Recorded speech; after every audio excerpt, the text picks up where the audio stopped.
We'll just go down the line again. Same order, guys. So Bob, Ron, BJ.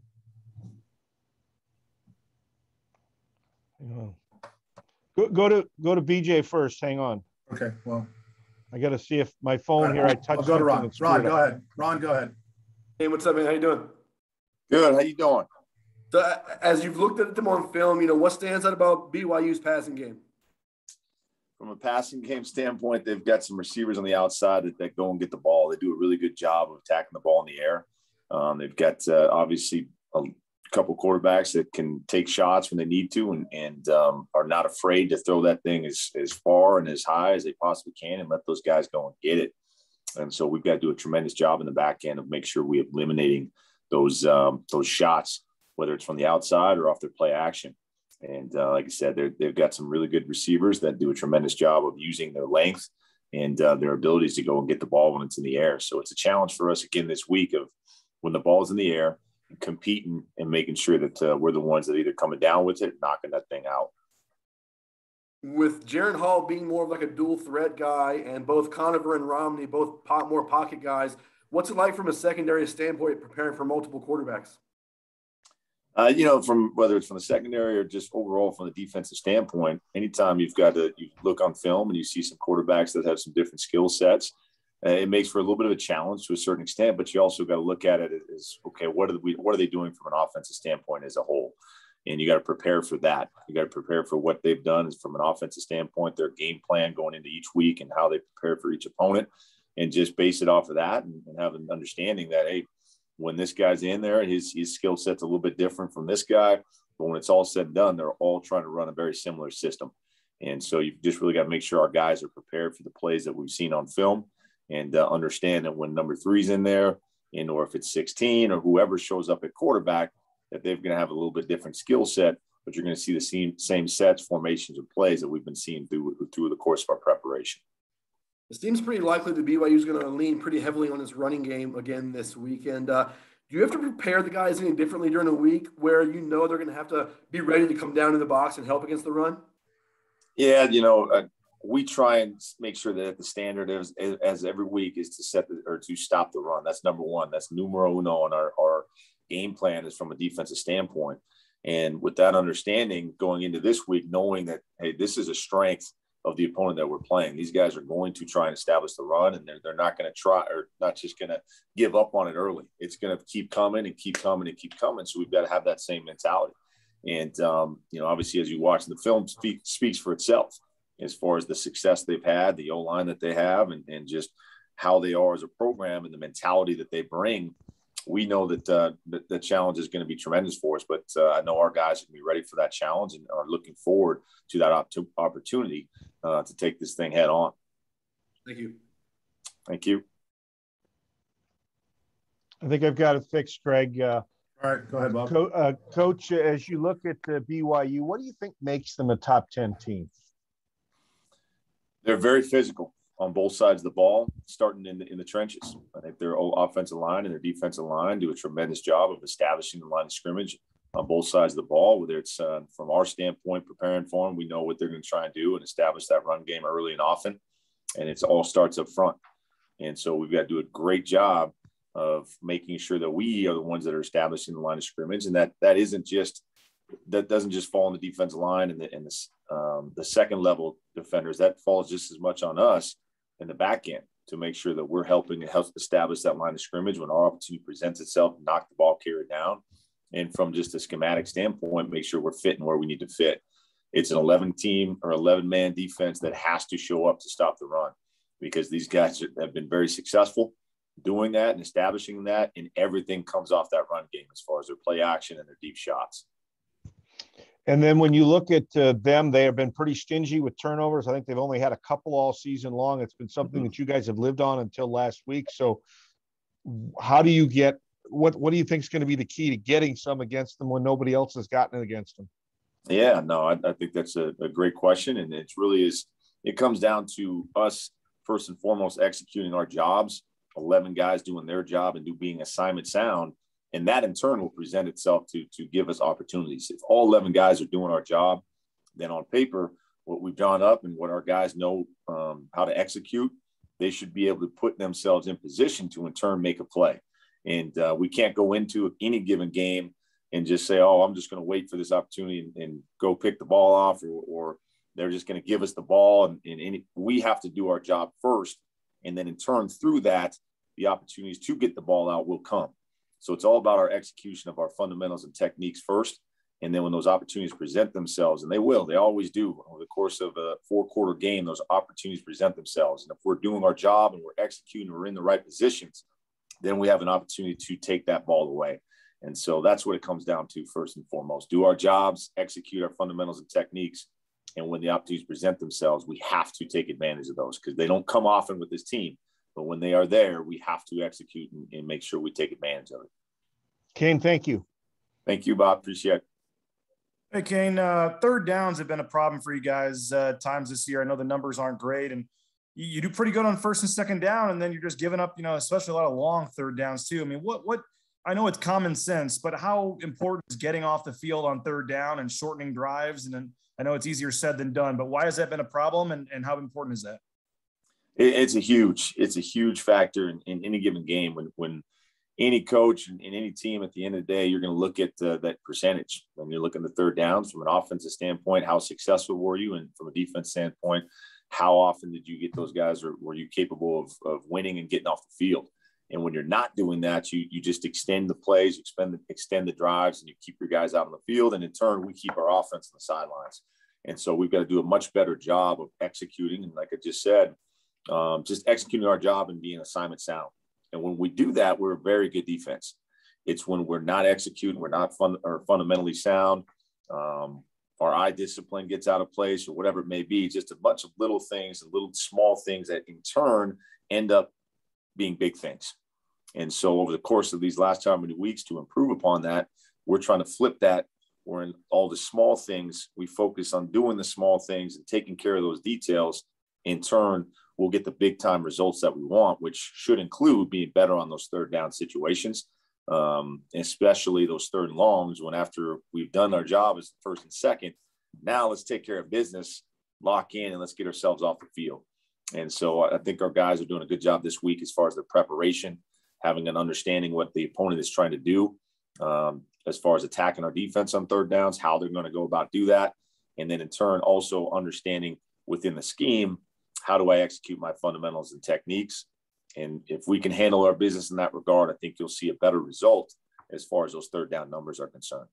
You mentioned the running game, but Tyler Algier specifically, a guy that may play on Sundays. I mean, I know he had the 86-yard run against Boise State last year and had 200-plus yards last week. I mean, what makes him so good? And from a defensive back's perspective, how important is that to limit some of those big runs? Huge. He is a tremendous football player. You watch the film, and he's a guy that can take what is supposed to be blocked, and you look at it on film, and you're going, maybe he's got 1 yard, 2 yards, and then all of a sudden he pops out of the pile and just keeps churning those legs, and now all of a sudden that turns into a 6, 7, 8, 9. He breaks another tackle, and that now is an explosive run. So he's a guy that's just is extremely patient, trusts and believes in what his front's going to do as far as getting the blocks that he needs. And then when he sees space, he accelerates through, and he is a tough individual to bring down. And we've got to do a great job as a secondary of understanding what our leverage is, where we're supposed to fit within the scheme, but really making sure we're pursuing with leverage. And when we get there, we have got to take his motors and make sure that we tackle not only from an individual standpoint, but because of our pursuit, we got 2, 3, 4, 5 guys there to make sure we get him on the ground as soon as possible. Final one for me, Ken. I know you're new to the program, but obviously 2 and 3 around here is something fans or anybody's used to be in. And the roles are kind of reversed. I know last year against BYU was similar, but just having them be the top 10 team, you guys are unranked. I mean, not a lot of people are giving you guys a chance. And it seems like the players we've talked to are kind of feeding off that this week, kind of the chip on the shoulder, us against the world mentality. I mean, do you get a sense that you guys have nothing to lose this week and that might be a benefit to you? I think our guys have just focused on us. And that's the biggest piece and the biggest message that as a staff, we're trying to make sure we exemplify. And our leaders on this team have done a tremendous job within the locker room and out on the practice field of taking that approach as well, understanding that this thing is about us. It's not about who the opponent is, what their rank may be. It's not about what anyone else says outside of the realm that we are in. And they understand that if we can continue to focus on us, focus on the things that we can get fixed, which we can get fixed, we'll start to see the end results that not only do we want, but everybody outside that supports this program wants. And we understand that the expectations and the standards around here are extremely high, as they should be. And you want to be a part of that. You want to be a part of a program that has those high standards. And trust and believe that these players and this coaching staff knows what the standards are and what needs to get done. And every one of us are working towards that. And that's the message that the guys keep putting forward is, hey, it's about us. Let's handle our business. And in turn, you'll see the end results that we all want. Thanks, Kane. Thank you. Appreciate it. Jay and Will, and then John Mallory. How you doing, Kane? Good. How you doing, Jake? I'm all right, thanks. Kind of picking it up off that last talking point. Kane, I know that you came from a program in Montana State that won a lot of ball games too. But what is it like kind of, living with the expectations here at Boise State? I know you've heard about them and understood them and whatnot, but what's it like to, kind of be living in this moment right now too? Be honest with you, it's like I said, I want to be part of a program that has high standards, and you love being a part of a championship caliber program that expects to win, win often. And when you don't win, yeah, people outside are going to be upset when you're not living up to those standards, as they should be. And when you earn that type of, I guess pressure is the word to say, but it's really not. I look at it as just, hey, we have high standards around here. And as everybody should have high standards, no matter what you're doing. And so we should appreciate the standards in which we have to play up to and live by. And in turn, that should help raise our level to where we need in order for us to meet the standards that we all want. And no, I'm enjoying this. No one is enjoying where we're at as far as what the record shows.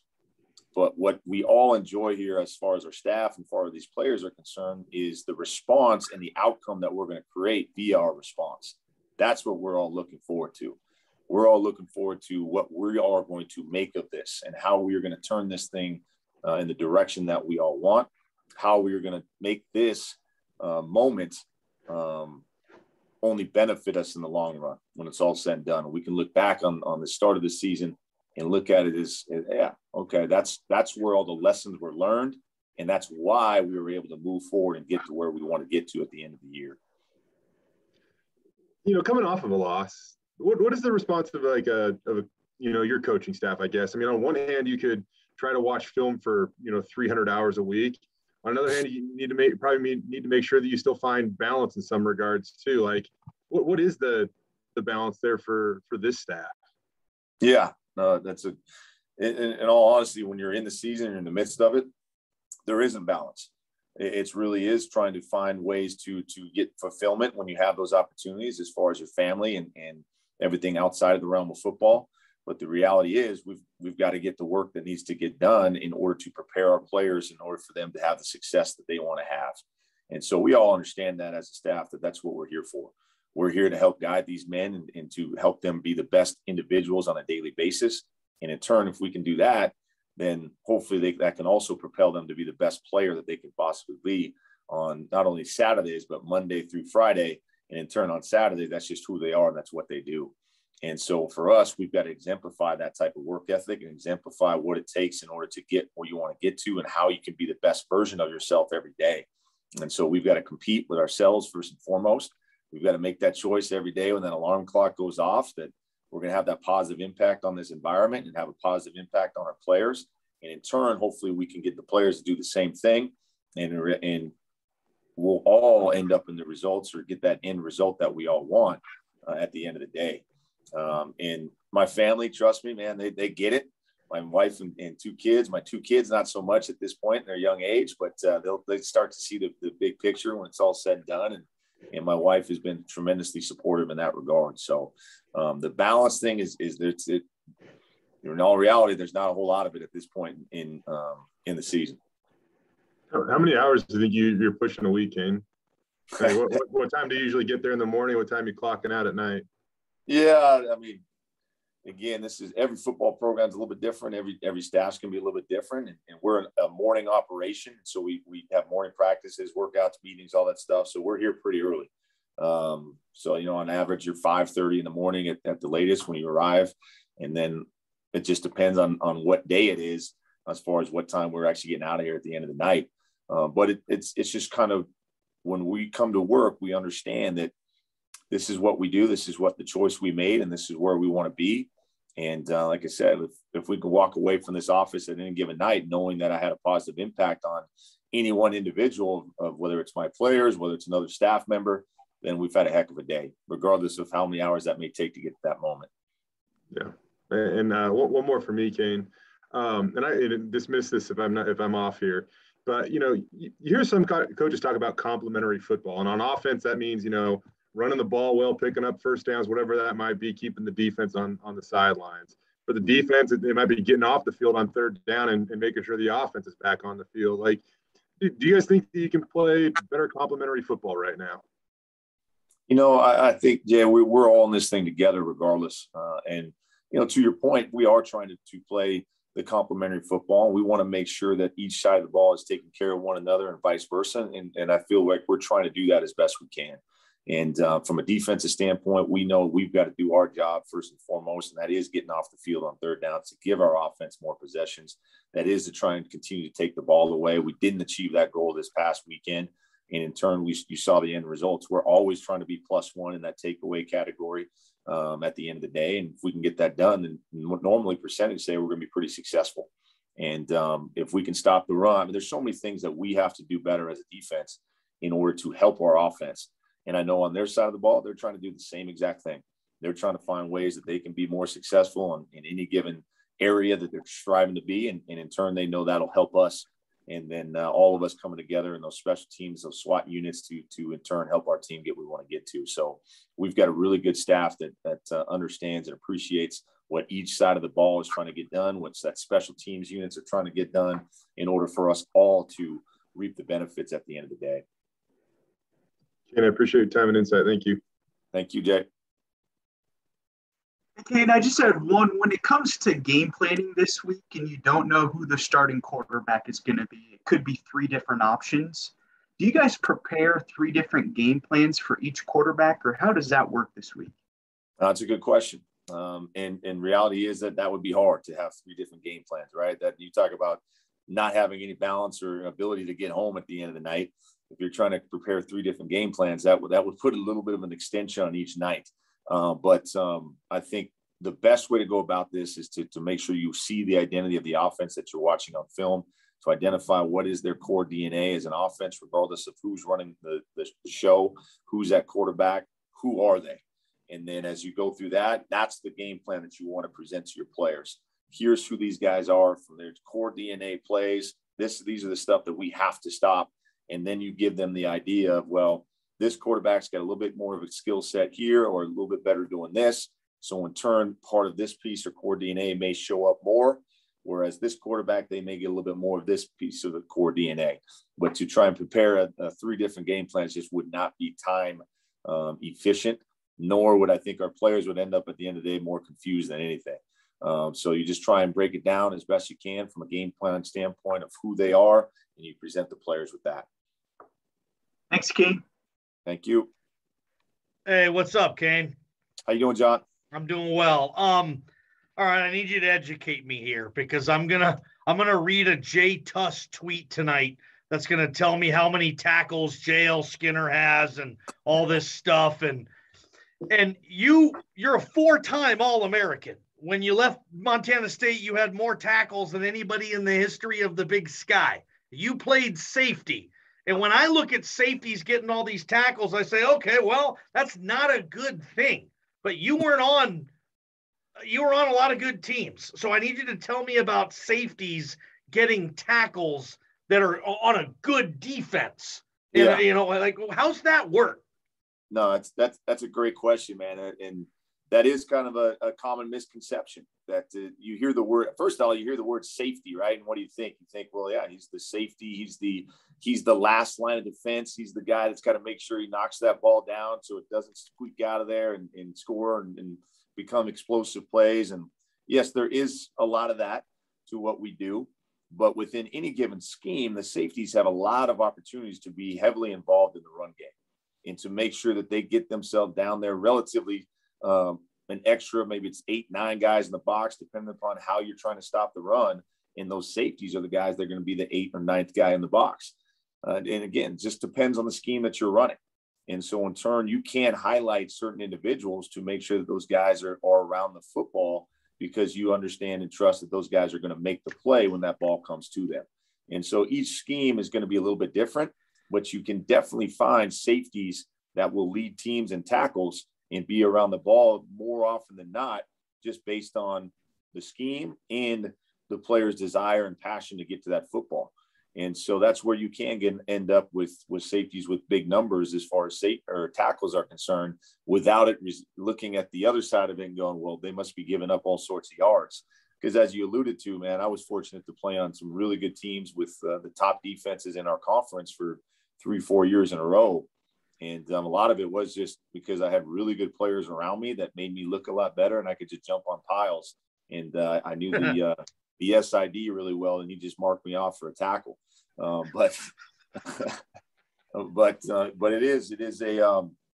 it all depends on scheme and how you want to fit things. And so we're fortunate that we do have the safeties that are heavily involved in what we do from both a pass standpoint and from a run game standpoint. We ask our guys to be versatile in that regard, and JL and T Jones and obviously Call have done a tremendous job in that regard. Hey, let's get after it on Saturday. Thanks, Coach. Yeah, appreciate it, John. Kane, you're all done, man. I appreciate the time. Awesome. Thank you very much. Appreciate it.